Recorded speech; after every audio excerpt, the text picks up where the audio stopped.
Section 159. Vaisampayana said, about this time there came into the Pandava camp Bhishmaka's son, the foremost among all persons of truthful resolution, known widely by the name of Rukmi. The high-souled Bhishmaka, who was otherwise called King Hiranyaroman, was the friend of Indra, and he was the most illustrious among the descendants of Bhoja, and was the ruler of the whole southern country. And Rukmi was a disciple of that lion among the Kimpurushas, who was known by the name of Drona, having his abode on the mountains of Gandhamadana, and he had learned from his preceptor the whole science of weapons with its 4 divisions. And that mighty armed warrior had obtained also the bow named Vijaya, of celestial workmanship belonging to the great Indra, and which was equal to Pandava in energy, and to also Sarnaga held by Krishna. There were 3 celestial bows owned by the denizens of heaven, this Pandava owned by Varuna, the bow called Vijaya owned by Indra, and that other celestial bow of great energy said to have been owned by Vishnu. This last, Sarnaga, capable of striking fear into the hearts of hostile warriors, was held by Krishna. The bow called Pandava was obtained by Indra's son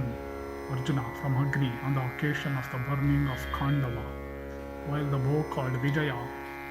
was obtained from Drona by Rukmi of great energy, baffling the nooses of Mura and slaying by his might that Asura, and vanquishing Naraka, the son of the earth, Rishikesha, while recovering the begemmed earthings of Aditi, with 16,000 girls and various kinds of jewels and gems,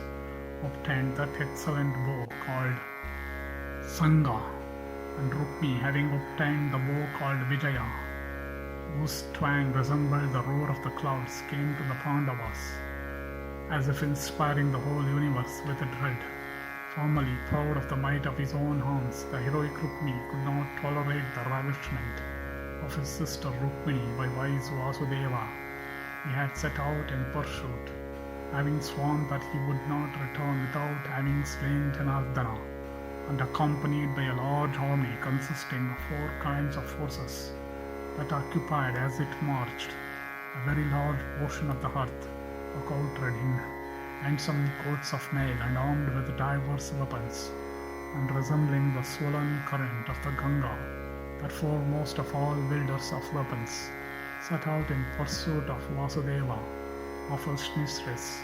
and having come up to him of Vishnu's race, who was lord and master of everything obtainable by ascetic austerities, Rukmi, O king, was vanquished and covered with shame, and for this he returned not his city Kundina, and on the spot where that slayer of hostile heroes was vanquished by Krishna, he built an excellent city named Bhoja, and working that city filled with large forces and teeming with elephants, steeds, is widely known on the earth by that name. Endued with great energy, that hero, cased in mail and armed with bows, fences, swords and quivers, quickly entered the Pandava camp, surrounded by an Akshoni of troops,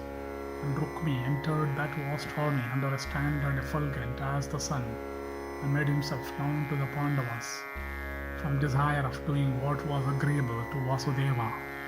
King Yudhishthira, advancing a few steps, offered him worship, and duly worshipped and eulogized by the Pandavas. Rukmi saluted them in return, and rested for a while with his troops, and addressing Dhananjaya, the son of Kunti, in the midst of the heroes there assembled, he said,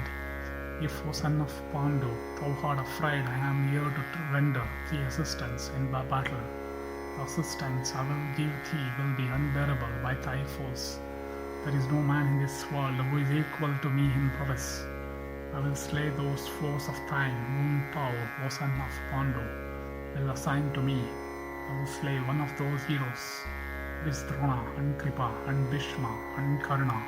and let all those kings of the earth stand aside. Slaying in battle thy foes myself, I will give thee earth. And he said this in the presence of King Yudhishthira, the son of Keshava. and in the hearing of the assembled monarchs and all others in the camp. Then casting his eyes on Vasudeva and Pandu's son King Yudhishthira the just, Dhananjaya the intelligent son of Kunti smilingly but in a friendly voice said these words, born in the race of Kuru, being especially the son of Pandu, naming Drona as my preceptor, having Vasudeva for my ally, and bearing besides the bow called Kandiva, how can I say that I am afraid, O hero? When on the occasion of the tale of cattle I fought with the mighty Gandharvas,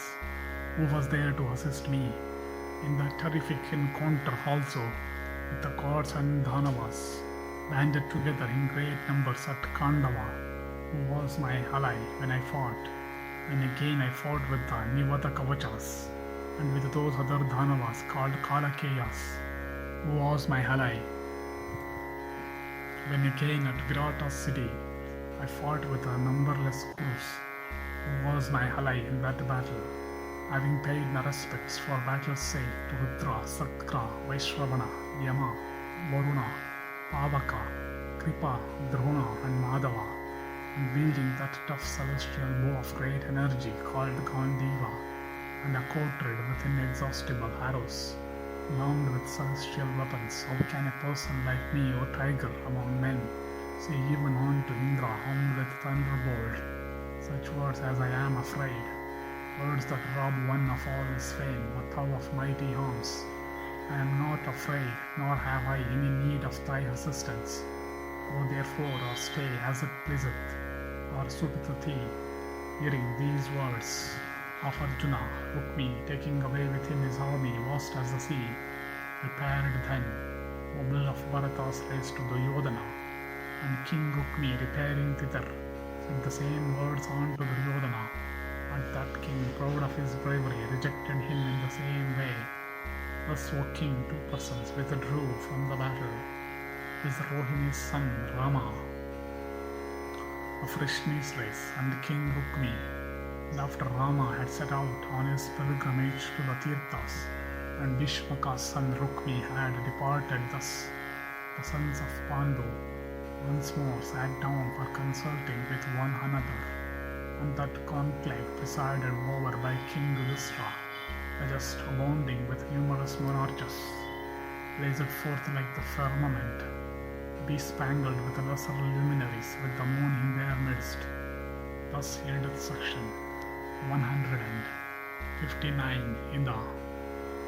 Saina-Niryana Parva of the Udyoga Parva.